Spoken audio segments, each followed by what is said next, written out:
অভিবাসন ও বর্ণবাদ বিরোধী বিক্ষোভে উত্তাল যুক্তরাজ্যের রাজধানী লন্ডন। একই সময়ে শহরের দুই পক্ষের পাল্টাপাল্টি কর্মসূচিতে তৈরি হয় উত্তেজনা। পরিস্থিতি নিয়ন্ত্রণে আনতে গেলে পুলিশের সাথে হয় সংঘর্ষ। গ্রেপ্তার করা হয় বেশ কয়েকজনকে।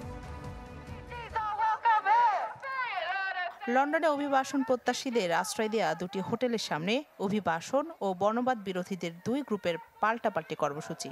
স্টপ দ্য বোটস স্লোগানে যুক্তরাজ্যে অবৈধভাবে প্রবেশের বিরোধিতা করেন অভিবাসন বিরোধীরা। বিভিন্ন দেশ থেকে ছোট নৌকায় করে যারা যুক্তরাজ্যে প্রবেশ করেছেন সেসব অভিবাসন প্রত্যাশীর বিরুদ্ধে চলছিল বিক্ষোভ কর্মসূচি।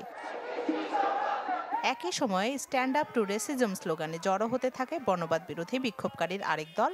এতে উত্তেজনাকর পরিস্থিতি তৈরি হয় রাজধানীতে। বিক্ষোভকারীদের সরাতে গেলে পুলিশের সাথে হয় সংঘর্ষ। ক্যানাডি ওয়ারফার ব্রিটানিয়া হোটেলের বাইরে গ্রেপ্তার করা হয় দুই বিক্ষোভকারীকে। তাদের মধ্যে একজন পুলিশকে লক্ষ্য করে বোতল ছোড়ে এবং আরেকজন মুখোশ খুলতে অস্বীকৃতি জানায়। পুরো জুলাই মাস জুড়েই আশ্রয়প্রার্থীদের জন্য ব্যবহৃত হোটেলগুলোর বাইরে হয়েছে বিক্ষোভ, যার রেশ ছড়িয়েছে আগস্টেও। লন্ডনের স্থানীয় প্রশাসনের শঙ্কা, চলতি সপ্তাহে আশ্রয় প্রার্থীদের জন্য ব্যবহৃত সরকারি হোটেলগুলোকে লক্ষ্য করে অন্তত 20টি বিক্ষোভ হতে পারে। এ আশঙ্কায় বিভিন্ন এলাকায় সহিংসতা এড়াতে 3000 পুলিশ সদস্য মোতায়েনের সিদ্ধান্ত নেওয়া হয়েছে। প্রস্তুত রাখা হয়েছে প্রশিক্ষণপ্রাপ্ত আইনশৃঙ্খলা বাহিনীর সদস্যদের। চলতি বছরের জুলাই মাস পর্যন্ত বিভিন্ন দেশে থেকে ছোট নৌকায় করে যুক্তরাজ্যে পৌঁছেছেন 25,000-এর বেশি অভিবাসন প্রত্যাশী।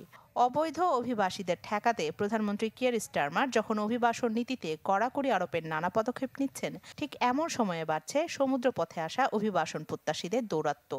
ছোট নৌকায় অবাধ অভিবাসন ঠেকাতে 1 in 1 out চুক্তি করেছে ফ্রান্স ও যুক্তরাজ্য। এর আওতায় ছোট নৌকায় যাওয়া কিছু অভিবাসন প্রত্যাশীকে ফ্রান্সে ফেরত পাঠাবে ব্রিটেন। বিনিময়ে ফ্রান্স থেকে আশ্রয় প্রার্থীদের গ্রহণ করবে London. C'est une confiance entre nos gouvernements, entre nos deux nations. এ উদ্যোগকে অনিয়মিত অভিবাসন নিয়ন্ত্রণ ও মানব পাচার চক্র ভেঙে দেওয়ার ক্ষেত্রে গুরুত্বপূর্ণ পদক্ষেপ হিসেবে দেখছে দুই দেশ। রাখি জেসমিন, চ্যানেল 24।